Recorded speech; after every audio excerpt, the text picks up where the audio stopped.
Good morning, everyone. My name is Dr. Tanvi Mittal. I'm from Sarojini Devi Eye Hospital. I'm a second-year postgraduate. Today, the title of my paper is The Eye Turns Against Itself, Inflamed and Tethered, a rare case of ocular cicatricial pemphigoid. Ocular cicatricial pemphigoid is a form of mucous membrane pemphigoid that features a chronic, relapsing remitting bilateral cicatricial conjunctivitis. It's considered a rare disease with an incidence of about 1 per 10,000 to 60,000. Oral mucosal involvement is also seen in patients of mucous membrane pemphigoid, followed by skin and other lesions in the trachea, esophagus, pharynx, larynx, etc. But ocular cicatricial pemphigoid predominantly is a rare disease. It commonly affects females in a 2:1 ratio over males, and the age of onset is about 60 years of age and older, with no racial or geographical predilection. Coming to our case, a 51-year-old female who was otherwise healthy presented to the OPD with gradual progressive decrease in vision since 3 months, which was also associated with pain, redness, and discharge from both eyes. She also gave history of bilateral conjunctivitis 1 month post right eye pterygium excision surgery, which was performed 2 months back, for which she used eye drops moxifloxacin 0.05% for 2 months. There was no history of ocular trauma, and no other systemic comorbidities were noted in her. On examination, the vision was perception of light in right eye and hand movements in left eye. Both eyes showed matting of eyelashes due to discharge. Conjunctiva showed chemosis, congestion, and symblepharon was also present. Corneal edema was seen, because of which the other details of the anterior segment were not appreciated. According to our clinical examination, we made a provisional diagnosis of a stage 3 ocular cicatricial pemphigoid. Further, we evaluated the patient by doing a B-scan ultrasonography of both eyes, which was normal. Vitals were also within normal limits. Systemic examination was unremarkable. No other systemic lesions were seen in the patient. For further investigation, we performed a conjunctival biopsy from both eyes, and it was sent for microscopic examination as well as direct immunofluorescence testing. The biopsy revealed subepidermal bullae and was devoid of epithelium. The diagnosis of OCP was further confirmed by direct immunofluorescence testing.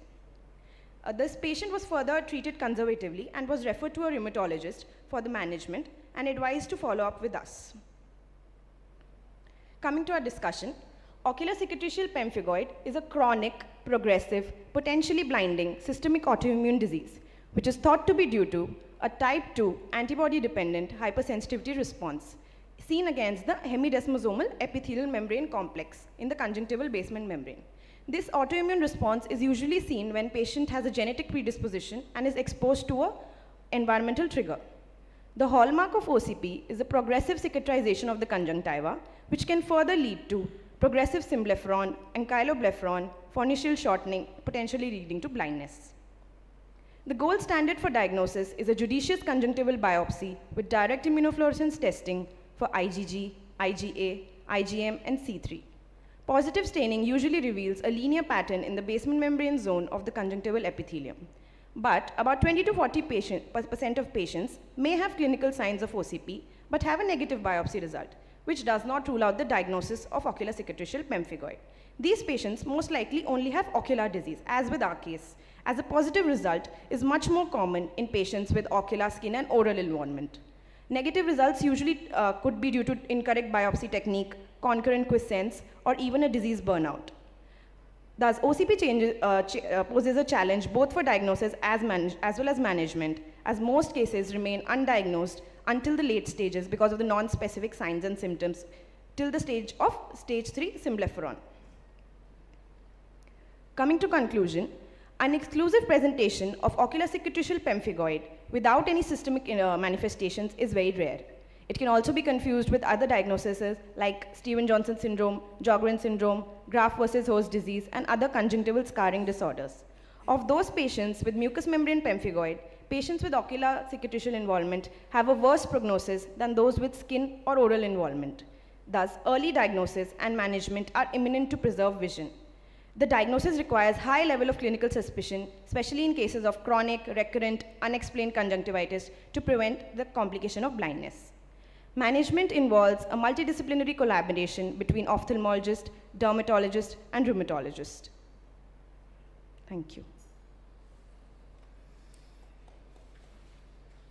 How would you follow up these cases? So for this particular case, we had advised follow-up monthly. After she reviewed with the rheumatologist, they started her on methotrexate treatment, and we had advised follow-up 2 weekly. But actually, the patient passed away. We got to know when we followed up the patient, we got to know that the patient passed away, but we couldn't elicit like the cause of the death.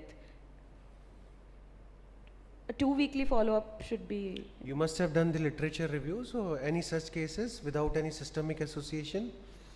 Yes, sir. How many? Okay, get it published. Yes. Thank you.